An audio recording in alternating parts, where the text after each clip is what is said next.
نگاہ مرد مومن سے بدل جاتی ہیں تقدیریں، یوں سمجھو کہ نگاہ مرد مومن ہی تقدیر ہے۔ اگر آپ کی تقدیر میں بدلنا لکھا ہے تو مرد مومن آپ کے پاس آئے گا اور کہے گا کہ تیری کتاب کو بدلنے کو میں حاضر ہو گیا۔ اس لیے اگر آپ کے مقدر میں بدلنا لکھا ہے تو مومن جو ہے وہ صاحب نگاہ دور سے چل کے آئے گا۔ اس لیے آپ اپنے نصیب کے ساتھ انتظار کرو، بڑے اطمینان اور یقین سے انتظار کرو، وہ خود بخود ہی آ جاتے ہیں۔ جس طرح آپ کو روشنی دینے کے لیے سورج کہیں سے آ گیا اور آپ کو خوراک عطا کرنے کے لیے آپ کی ٹیبل چل کر آئی، آپ کو کیا پتا کہ کون سی مل سے کتنا آٹا آ گیا، کدھر سے کیا چیز آ گئی، آپ کے گھر میں کون سی چیز کہاں سے آئی سجانے کے لیے، کیا سے کیا واقعات ہو گئے، یہ آپ کے علم میں نہیں ہے۔ یہ ہوائیں چل کر آئی ہیں، بادل چل کر آئے ہیں، وہ جو آپ کی خواہش پوری فرمانے والا ہے وہ آپ کی خواہش خود بخود پوری فرمائے گا۔ صرف آپ استقامت کے ساتھ حسن انتظار پیدا کرو۔ اس دور کے اندر سب سے بڑی کرامت استقامت سے بڑھ کر کوئی نہیں۔ آپ استقامت کر لو تو یہی بڑی کرامت ہے۔ آپ صلی اللہ علیہ وآلہ وسلم کی ذات مبارک کائنات کے لیے ہے، آپ صلی اللہ علیہ وسلم کے ارشادات کائنات کے لیے ہیں۔ آپ صلی اللہ علیہ وسلم کی چھوٹی سی بات بھی یاد رہ جائے تو لوگوں کی ساری زندگی راستہ پکڑ سکتی ہے۔ باتوں کو یاد کرنے کی بات نہیں ہے، ایسا فکرہ ضرور ہوگا۔ فکرہ بتانے کی ضرورت نہیں کسی کو۔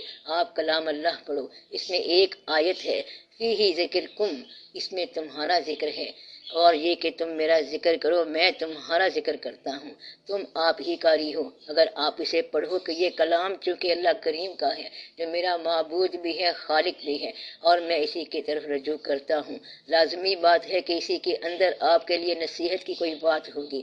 ساری نصیحتیں ہیں سب کے لیے اور ایک بات خصوصاً آپ کے لیے ہوگی۔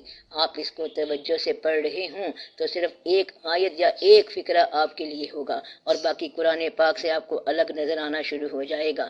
چلتے چلتے وہاں رک جاؤ گے، اس کو دوبارہ پڑھو گے، چاہے آپ کوئی سی آیت پڑھ رہے ہوں، کوئی سی سورت پڑھ رہے ہوں، اس میں ایک تکرار آ جاتی ہے۔ جہاں آپ کے ذہن میں تکرار آ جائے، آپ دوبارہ پڑھنے لگ جاؤ تو اس بات پر غور کرو کہ یہ آپ کے لیے ہے۔ اسی طرح سرکار صلی اللہ علیہ وآلہ وسلم کی ذات گرامی اور احادیث مبارکہ میں بھی ہوگا۔ اگر حدیث شریف صحیح بخاری لی جائے تو اس کے اندر کتنے صفحات ہیں آپ گن لو، سارے صفحات کو یاد رکھنا سب کے لیے ممکن نہیں۔ ایک حدیث آپ کو نظر آئے گی، اس حدیث کی روشنی میں آپ نے زندگی بسر کر دینی ہے، اور اگر کوئی پوچھے کہ حدیث مبارک میں کون سی چیز آپ نے غور کی تو آپ کہہ سکتے ہیں میں نے اس حدیث کی روشنی میں زندگی گزاری۔ اس لیے وہ چیز جو آپ کے عمل میں آ رہی ہے وہ بات آپ قائم رکھ لو۔ حدیث کو سنانا نہیں، یاد کر کے بتانا نہیں، وہ تو کتابوں میں لکھنے کا عمل ہے۔ اگر کتابوں میں نہ لکھی جاتی پھر یاد ہوتی اور ہم یاد بھی کرتے۔ اس کو یاد رکھنا تھا ہمارے استاد نے اور اس نے بتا دیا تو ہمیں یاد ہو گئی۔ جو حدیث آپ کو روشنی دے رہی ہے آپ اس کے مطابق زندگی بسر کرنی شروع کر دیں۔ ایک لفظ ہو، ایک فکرہ ہو، جو بھی آپ صلی اللہ علیہ وسلم کا ارشاد ہو اس پر چل پڑو۔ جب کبھی آپ سفر کریں گے تو آپ کو اندازہ ہو جائے گا کہ اس مقام پر آپ صلی اللہ علیہ وسلم کا ارشاد یوں ہونا چاہیے۔ جب آپ مزاج کے تابع ہو جائیں گے تب آپ کی فکر کے تابع ہو جائے گی۔ جب فکر کے تابع ہو جائے گی پھر آپ کی یادداشت کھل جائے گی، ورنہ آپ کو یادداشت کے لیے زور لگانا پڑے گا۔ زور لگانے والی چیز یاد نہیں آتی اور پسند والی چیز بھولتی نہیں۔ جب آپ اس فکر میں ڈھل گئے تو خود بخود ابواب روشن ہو جائیں گے اور پھر سارا علم آپ کو یاد ہو جائے گا۔ توجہ ملتی کیسے ہے؟ اس طرح ملتی ہے جس طرح اللہ کے فضل سے چہرہ مل جاتا ہے، جیسے اللہ کے فضل سے ایمان مل جاتا ہے۔ ایمان کہاں سے لیا؟ نہ ڈھونڈنے کی چیز ہے اور نہ تلاش کرنے کا نتیجہ ہے، بلکہ یہ اللہ کا فضل ہے۔ ایک آدمی کو مدت ہوئی کسی بزرگ کا انتظار کرتے کرتے، دریا کے کنارے بیٹھا رہا، مایوس ہونے لگا۔ پھر وہ تشریف لے گئے، اس کو بتایا، واپسی کا سلام کیا۔ اس نے پوچھا آپ وہی ہیں جی؟ بزرگ نے فرمایا ہاں وہی ہیں، آئندہ ملنا ہو تو میرا یہ ایڈریس ہے، آ جانا۔ اس آدمی نے کہا کہ جس نے پہلے آپ کو بھیجا ہے اس نے دوبارہ بھی آپ کو بھیج دینا ہے، میرا کام ہے یاد کرنا، میرے پاس آنے کا ٹائم نہیں ہے کہ آپ کو تلاش کروں۔ یہ الگ الگ بزرگوں کی کہانی ہے۔ یاد کرنے والے جو ہیں وہ تلاش نہیں کرتے، کہتے ہیں یہ کام بھی آپ ہی کرو تو ایسے ہی ہوتا ہے، تو ایسے بھی ہوتا ہے، وہ آپ ہی کام کرتے ہیں اس لیے یہ صرف توجہ والے کا اعجاز نہیں ہے بلکہ لینے والے کا بھی اعجاز ہے۔ یہ لینے والے کی کرامت ہے، یہ سائل کی کرامت ہے کہ آپ کا سامان ہی لے گیا، ایسی آواز نکالی کہ آپ نے لباس ہی اتار کر دے دیا، تو یہ اس کا کمال ہے۔ سائل کا سوال جو ہے وہی اس کی عطا ہے۔ سائل کا سوال ایسی عطا ہے کہ دینے والا بے شک اپنی جگہ پر عطا کرنے والا ہو، مگر وہ لینے کا بڑا اعجاز ہے۔ لینے پر آ جائے تو اللہ کی رحمت لے لے، اور اگر لینے پہ آ جائے تو عذاب بھی مانگ لے۔ اس لیے یہ توجہ حاصل کرنے کا حجاب ہے۔ آپ مسکین شکل بناؤ گے تو ہر آدمی کو رحم آ جائے گا، اور اگر آپ مغرور ہو کر آؤ گے تو ہر آدمی کہے گا کہ کیا ہو رہا ہے، خود بخود آپ کے اندر برائی آ جائے گی۔ یہ آپ کا اپنا کمال ہے۔ توجہ لینے کا اپنا کمال ہوتا ہے کہ اس پر نگاہ آ جایا کرتی ہے، اور وہ نگاہ جو ہے وہ کارساز نگاہ ہوا کرتی ہے۔ نگاہ سے مراد اٹینشن ہو جانا، اور وہ رائے بھی دیتا ہے، دعا بھی دیتا ہے۔ رائے وہ ہوتی ہے کہ جو چیز آپ کی سمجھ میں آ جائے، کہتا ہے کہ اس کام کو یوں کر دو، بات آسان ہو جائے گی۔ بلے شاہ رحمت اللہ کو سمجھ نہیں آ رہی تھی، گرچہ معمولی بات تھی۔ بزرگ پیاز کی پنیری لگا رہے تھے۔ بلے نے پوچھا کہ رب کی کوئی آسان سی بات بتائیے۔ انہوں نے کہا یہ کون سی مشکل بات ہے، پنیری اٹھا کر ادھر سے ادھر لگا دے۔ بلیا رب دا کی پاؤنا، ادھروں پٹنا تے ادھر لانا۔ بلے کو بات سمجھ نہیں آئی، کہتا ہے کہ بات سمجھ نہیں آئی۔ فرمایا کہ اس دنیا سے دل اٹھا لے، دل خود بخود ادھر لگ جائے گا، تو دل ادھر نہ لگا۔ دنیا سے دل اچاٹ ہو کے اس طرف رجوع کر لینا ہی رب کو پانا ہے۔ رب ذات نہیں ہے کہ رب حاصل کر لو، رب سمت بھی نہیں ہے کہ اس پر کاربند ہو جاؤ۔ اس کی سمت اتنی لامحدود ہے کہ وہ آپ کی سمجھ سے باہر ہے۔ رب کو پانے کا مقصد یہ ہے کہ اس کے برعکس والی چیز سے آپ نجات پاؤ، پھر تو رب ہی رب ہے۔ دنیا کی طرف سے آپ نے ہاتھ اٹھا لیا تو آپ رب کی طرف چل پڑے۔ اگر آپ فقیروں سے ملیں، آپ میں استعداد نہ ہو اور ان کی توجہ ہو جائے، پھر کہتے یہ ہے کہ اگر ظرف نہ ہو، تیزی ہو جائے تو آدمی کی جان خطرے میں ہے، اور بعض اوقات ایمان بھی خطرے میں ہے۔ نہ اہل کو اہلیت کا مقام مل جائے تو اس کا ایمان بھی خطرے میں ہوگا، جان بھی خطرے میں ہوگی۔ اس طرح کے بڑے واقعات ہوئے۔ نہ اہل پر توجہ کر دی گئی مگر اس کے پاس استعداد نہیں تھی۔ مثلا ایک آدمی کوئی خوراک کھاتا ہے تو وہ اس کو تکلیف دیتی ہے، اور کھاتا ہے تو اس خوراک سے مر جاتا ہے۔ تھوڑی خوراک کھائے گا تو طاقت آئے گی، اور وہی طاقت دینے والی چیز، وہی خوراک اگر زیادہ کھا لی جائے تو طاقت چھن جاتی ہے۔ کوالٹی وہی رہے چیز کی، اور اگر مقدار بڑھا دی جائے تو کوالٹی برعکس ہو جاتی ہے۔ مفید چیز مقدار میں بڑھ جائے تو غیر مفید ہو جاتی ہے، اگر مقدار میں کم ہو جائے تو پھر کوئی بات نہیں۔ اس لیے خالی مقدار کے اضافے کے ساتھ معیار بدل سکتا ہے تو چیز کا معیار بدل جاتا ہے۔ ہر چند کی چیز وہی رہی، کسی چیز کی کثرت کے باوجود اس میں کمی ہو سکتی ہے، اس طرح کہ وہ چیز منفعت بخش نہ ہو۔ آپ کو اللہ تعالیٰ نے اتنا اچھا بنایا ہے کہ رات پڑتے ہی سو جاتے ہیں، گویا کہ آپ کے سارے جھگڑے، آپ کے سارے اندیشے، نعمتیں، رنج، راحت، اچیومنٹ اور آپ کی محرومیاں سب رات تک ہی ہیں۔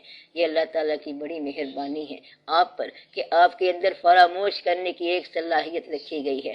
جہاں یاد کرنے کی صلاحیت ہے وہاں بھول جانے کی صفت بھی ہے۔ آپ سب سے پہلے اللہ کا شکر ادا کریں کہ اس نے یادداشت عطا کی، پھر آپ شکر ادا کریں کہ بھول جانے کی صفت دی ہے، ورنہ ایک غم ہمیشہ کے لیے غم بن جاتا۔ نہ ہمیں طویل عمر کے لیے خوشی چاہیے اور نہ غم ہمیشہ کے لیے چاہیے۔ اللہ تعالیٰ نے آپ پر رات نازل فرما کر، نیند سے بھری رات نازل فرما کر یہ ثابت کر دیا ہے کہ آپ کے سارے دعوے شام تک ہی ہیں، لہذا آپ کی پریشانیاں شام تک ہی ہیں۔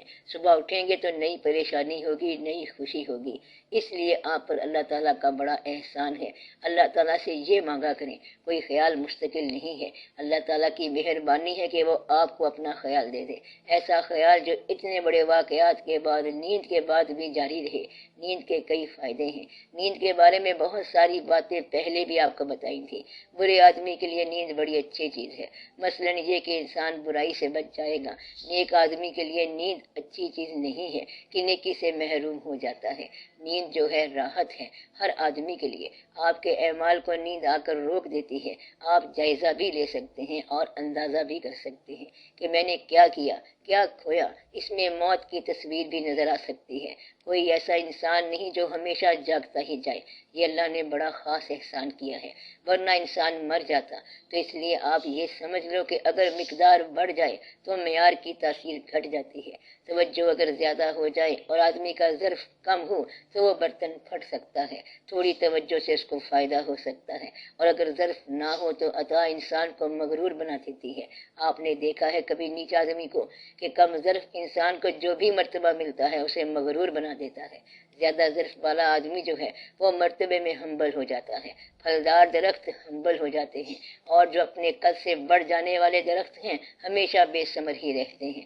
مقصد یہ ہے کہ کچھ لوگوں میں غرور پیدا ہوتا ہے، یعنی کچھ لوگوں میں اللہ تعالیٰ کی نعمتیں غرور پیدا کرتی ہیں، اور جو ہمبل رہتے ہیں ان کا مقام اور ہوتا ہے۔ آپ چیزوں کی مقدار کو بڑے توازن میں رکھنا، ورنہ اس کا اثر بڑا برعکس نکل آتا ہے، اور توجہ کی تمنا کبھی نہیں کرنی چاہیے، یہ مستند ہے، پکی بات ہے۔ توجہ کی تمنا اپنے لیے ایک ایسی چیز کی تمنا ہے جو موجود نہیں ہے اور اس سائل کا لباس نہیں ہے، اس لیے سائز سے باہر کی تمنا نہیں کرنا چاہیے۔ اپنے راستے کی، اپنے مزاج کی، سچ کا سفر ہونے کی تمنا ہونی چاہیے۔ کتب بننے کی تمنا جو ہے اس کے لیے چور بننا لازم ہے، وہ آپ نہیں بن سکتے کیونکہ وہ دقت والی بات ہے۔ کافر نہ شدی لذت ایمان چاہ شناسی، اس کا ایک اور مقام یہ ہے کہ جو راستے پر چل رہا ہے عام طور پر اسے صرف شاباش چاہیے، انکریجمنٹ چاہیے۔ جو راستے سے بھٹک گیا اور ہے اچھے خاندان کا تو پھر توجہ چاہیے۔ حکم کے علاوہ کوئی توجہ نہیں کر سکتا، یعنی اللہ کے حکم کے علاوہ توجہ نہیں ہو سکتی، اور اللہ کا حکم ہی توجہ ہے، توجہ کا باعث ہے۔ اب آپ کو عملی طور پر میں یہ بتانا چاہتا ہوں کہ اگرچہ آپ کے پاس علم بہت زیادہ ہے، آپ کوئی ایک چیز، دین کا نسخہ، دین کے مطابق ایک عمل اپنی زندگی میں شامل کر لیں تو ساری کی ساری زندگی دین میں ڈھل جائے گی۔ مثلا غم آ گیا، تکلیف آ گئی تو آپ کہیں کہ مجھے اتنا پتا ہے کہ میں نے اللہ کے حکم کے مطابق عمل کیا، غم میں میں نے شور نہیں مچایا، اللہ کا حکم سمجھ کے صبر کر لیا، غم کو ہم اللہ کا حکم سمجھ کے خاموش ہو گئے، پھر تو آپ کی زندگی محفوظ ہو گئی۔ تو اپنی زندگی میں کوئی سا عمل اللہ کی رضا کے لیے شامل کر لو اور اس عمل کی حفاظت کرتے جاؤ، تکرار کرتے جاؤ۔ وہ ایک عمل ساری زندگی کو مسلمان بنا دیتا ہے، جس طرح ایک کلمہ ساری زندگی کو مسلمان بنا دیتا ہے۔ اگر کافر کلمے کے لفظ پڑھے گا تو مسلمان نہیں ہوگا۔ کافر کلمہ پڑھتا ہے، وہ جانتا ہے کافرون نے یہاں عربی فارسی پڑھائی، کافروں نے یہاں عربی فارسی پڑھائی، انگریزوں نے سنسکرت پڑھائی ہے، عربی فارسی بھی پڑھائی ہے، بلکہ قرآن کریم بھی پڑھاتے رہے، مگر کافر صرف کلمہ پڑھ کے مسلمان نہیں ہوا۔ گویا کہ کلمہ پڑھنے اور کلمہ ماننے میں بہت فرق ہے۔ جس نے یہ مان لیا کہ اللہ کے علاوہ کوئی معبود نہیں اور میں نے اور کسی کی پوجا نہیں کرنی، اور میں گواہی دیتا ہوں کہ محمد صلی اللہ علیہ وآلہ وسلم اللہ تعالیٰ کے سچے رسول ہیں، آخری رسول ہیں۔ آخری اور پہلے کی بات تو ہم کریں گے ہی نہیں، جب آخری ہیں تو آخری پر کیا اصرار کرنا، اور پھر اس میں کوئی شک ہے کیا؟ اس لیے جب اللہ کے رسول ہیں، ہما حال ہیں، تا قیامت ہیں، پھر آخری تو آخری ہوئے، پہلے رسول بھی آپ صلی اللہ علیہ وآلہ وسلم ہیں۔ آپ صلی اللہ علیہ وسلم اللہ تعالیٰ کے پہلے رسول ہیں، رسولوں کے رسول ہیں، تو آپ صلی اللہ علیہ وسلم اللہ تعالیٰ کے رسول ہیں۔ اس گواہی پر آپ کی ساری زندگی کا عمل قائم ہے، آپ کے اعمال قائم ہیں، علم قائم ہے، نام قائم ہے، مرتبہ قائم ہے۔ اب آپ مسلمان ہو گئے۔ کون سی چیز آپ کے پاس آ گئی؟ کلمہ جو آپ نے پڑھا، اور اس میں نیت شامل ہو گئی۔ ایک کلمہ ساری زندگی کو مسلمان کر گیا، لفظ زندگی کو مسلمان کر گیا، اور آپ کا عمل زندگی کو فلاح میں لے گیا۔ اللہ کے نام کا خالی پودا ہی لگا دو، یہی آپ کی فلاح کا باعث ہے۔ کوئی درخت ہی لگا دو، آپ کی فلاح کا باعث ہو گیا۔ یہ اللہ اور آپ کے درمیان معاہدہ ہے، اس میں کوئی درمیان سے کوئی گزرے، اس میں کوئی درمیان سے کیوں گزرے؟ کوئی کام کرتے ہو تو وہ اللہ کی رضا کے لیے، اللہ اور آپ جانو، یہ آپ کی فلاح ہو سکتا ہے اور ہوتا رہا ہے۔ اپنی زندگی کے اندر اللہ کے لیے کوئی عمل پیدا کر لو، وہ آپ کا اللہ ہے اور گواہی بھی آپ کی ہے۔ آپ کوئی ایک عمل اللہ کی رضا کے لیے اپنی زندگی میں جاری کر دو۔ آپ بہتر جانتے ہو کہ آپ کے اندر کوئی خامی موجود ہے، صرف اللہ کو بتاؤ۔ انسان کی گواہی کے بغیر اور اللہ کی رضا کے لیے اس خامی کو ترک کر دو۔ تو ایسے لوگ غائب میں اللہ سے ڈرتے ہیں، حاضر اللہ سے تو سب ڈرتے ہیں۔ وہ جو غائب اللہ سے ڈرتے ہیں، اللہ کے نام پر اپنے اندر ایک برائی اس کی رضا کے لیے نکال دیں، پھر فلاح آپ کی ہے، گواہی اللہ کی ہے۔ زندگی میں ایک نیکی اللہ کے لیے شامل کر لو تو یہ نیکیاں ہیں، ان میں سے اپنے لیے کون کون سی اٹھاتے ہو، اور یہ بدی ہے کون سی آپ ترک کرتے ہو۔ بدی وہ نہیں جو آپ کو ناپسند ہو، بلکہ بدی وہ ہے جو اللہ کو ناپسند ہو۔ یہ بڑی اہم بات ہے۔ نیکی وہ نہیں جو آپ کو پسند ہو، بلکہ نیکی وہ ہے جو اللہ کو پسند ہو۔ اپنی پسند اور ناپسند سے بچ کر اللہ کی پسند ناپسند دریافت کرنا اور اس کی پسند کے لیے نیکی کا اجرا کرنا، اللہ کے لیے اپنے اندر سے برائی دور کر دینا، پھر ساری زندگی کی اصلاح ہو جائے گی۔ اپنے آپ کو دیکھنا، پھر مثلا آپ نہ ہو تو ساری کائنات بے شک ولی ہو جائے تو ہو جائے، آپ کے دم تک ہی ساری رونقیں ہیں، نظارے نظر تک اور آوازیں سماعت تک ہیں۔ بات اتنی ساری ہے تو یہ جو کچھ ہے آپ کے ہونے تک ہے، آپ نہ ہوئے تو پھر کیا ہوگا؟ اس لیے اپنی زندگی میں اپنے ہونے تک کوئی چیز کر لو، اس لیے اپنی زندگی میں اپنے ہونے تک کوئی چیز کر ڈالو یا نہ ہونے والی چیز ترک کر ڈالو۔ آپ کبھی اقرار نہ کرنا کہ آپ کے پاس بڑا علم ہے، اس لیے عمل کے تابع کر دو۔ اس اطاعت میں آپ کوئی عمل اختیار کرنا جو اس عمل کے مطابق پرفیکٹ بنے۔ سرکار صلی اللہ علیہ وسلم نے اگر جانوروں سے پیار کیا، آپ جانوروں سے پیار اس لیے شروع کر دو کہ سرکار صلی اللہ علیہ وسلم نے ایسا کیا تھا، پھر آپ پر اللہ راضی ہو جائے گا۔ اللہ جس پر راضی ہے آپ اسی کی ادا اختیار کر لو، اللہ آپ پر راضی ہو جائے گا۔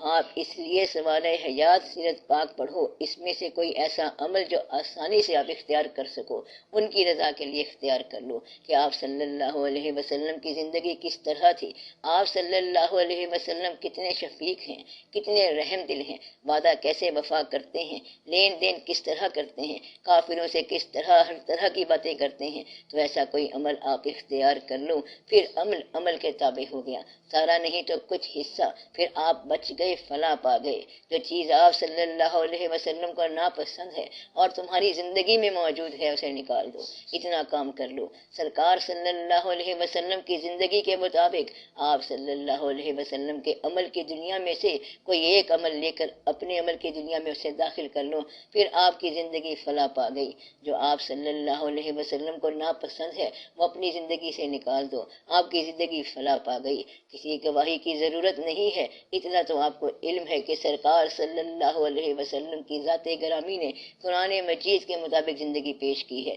اس عمل کی اطاعت میں کوئی ایک عمل اٹھا لو اور اس اطاعت میں کوئی ایک عمل اپنے سے نکال دو، پھر آپ بچ گئے اور بڑی ہی رونقیں لگ جائیں گی۔ اس لیے آج یہ وعدہ کیا جائے کہ اپنے آپ سے ہم ایک چیز نکال دیتے ہیں ان کی خوشنودی کے لیے، اور ایک چیز ہم نئی شامل کر لیتے ہیں ان کی رضا کے لیے۔ اس بات کے وعدے کے ساتھ سب لوگ اگر چل پڑیں تو اللہ تعالیٰ آپ سب پر مہربان ہو جائے گا۔ اللہ ایک ادا پر مہربان ہو جاتا ہے، اللہ انتظار نہیں کرتا۔ بس ایک عمل آپ کا چیک کیا، بس ایک دفعہ راضی ہوا تو راضی رہتا ہے، وہ راضی ہو گیا تو راضی ہی راضی ہے، اور جس پر نہیں راضی اس کو اپنا نام لینے نہیں دیتا۔ جو اس کا نام لیتے ہیں وہ انہیں پہلے رضا دیتا ہے، پھر وہ نام لیتے ہیں۔ اس راستے پر وہ چل نہیں سکتا جس پر اللہ راضی نہ ہو۔ اللہ راضی پہلے ہوتا ہے، سفر بعد میں ملتا ہے۔ اس لیے جن لوگوں کو یہ سفر ملا وہ اللہ کے راضی ہونے کا یوں یقین کر لیں کہ اللہ راضی پہلے ہوتا ہے، سفر کا شوق بعد میں ملتا ہے۔ تو اس سفر کا شوق جو ہے یہ اللہ کی رضا کے بغیر نہیں ملتا۔ شوق اللہ کا ہے اور اللہ کہاں ہے یہ ہمیں پتہ نہیں ہے۔ ایک آدمی جس کو یہ خیال ملا تھا اسے اللہ کی تلاش کا شوق ہو گیا۔ اس کو کسی نے کہا کہ اللہ راستے میں مل جائے گا، چلا جا۔ وہ بیچارہ بھاگا گیا، جو چیز نظر آئی نہ آئی سب کو سلام کیا، دیوار کو ہاتھ لگایا یا کبھی کھمبے کو ہاتھ لگایا، کبھی گائے کو، بیچارہ اللہ ہی سمجھتے ہوئے چلا گیا۔ ان پڑھ تھا بیچارہ مگر شوق زیادہ تھا۔ کہتے ہیں وہ اس پہاڑ پر چلا گیا جہاں پر 7 ہستیاں رہتی تھی۔ جب وہاں پہنچا تو جنازہ رکھا ہوا تھا اور 6 ہستیاں زندہ تھیں۔ انہوں نے کہا سرکار آپ آ گئے ہو، جنازہ پڑھاؤ۔ سرکار تو ان پڑھ تھا، اس نے کہا میں تو اللہ کے شوق میں آ گیا اور آپ کہتے ہو کہ جنازہ پڑھاؤ۔ میرے پاس علم تو نہیں ہے۔ کہنے لگے آپ پڑھاؤ تو صحیح۔ اس نے محسوس کیا کہ علم آ گیا۔ اس نے پوچھا بات کیا ہے؟ اس نے کہا یہ ہمارے امام ہیں اور ہم ساتوں ہستیاں کنٹرول کرنے والی ہیں۔ انہوں نے کہا تھا کہ میرا جنازہ وہ پڑھائے گا جو میری جگہ نامزد ہو کے آ رہا ہے۔ نامزد ہونے کے اولین زمانے تقریباً جہالت کے زمانے ہو سکتے ہیں، اور اس علم کی دنیا پر نامزد ہونے کے اولین زمانے تقریباً علم سے محروم زمانے ہیں۔ وہاں پر شوق ہے، علم نہیں ہے۔ اس لیے اگر شوق ہو جائے، علم نہ بھی ہو، تب بھی یہ سمجھ لو کہ کوئی چیز آ رہی ہے۔ وہ چیز جب اللہ کی طرف سے آتی ہے تو شوق بن کر آتی ہے، اور جب آ جائے تو علم بن کر ٹھہر جاتی ہے۔ شوق کی حفاظت کرو، علم اس کے اندر ہے، لہذا آپ شوق کی حفاظت کرو، بس علم اس کے اندر ہے۔ آپ لوگوں کو مقام شوق پہچاننے کے بعد بڑی مبارک ہے، سب کے لیے مبارک۔ یہ شوق سلامت رہے، یہ شوق ہمیشہ سلامت رہے۔ ایمان سلامت ہر کوئی مانگتا، عشق سلامت کوئی ہو۔ ایمان کی سلامتی تو ہر کوئی مانگتا ہے، اپنے شوق کی سلامتی مانگو۔ تو ایمان سے پہلے شوق کی سلامتی مانگو۔ ایمان کی سلامت شریعت ہے، شوق اور ایمان کی سلامتی فقر ہے۔ بس آپ اپنے شوق کی سلامتی مانگو۔ اللہ تعالیٰ آپ کو سلامت رکھے۔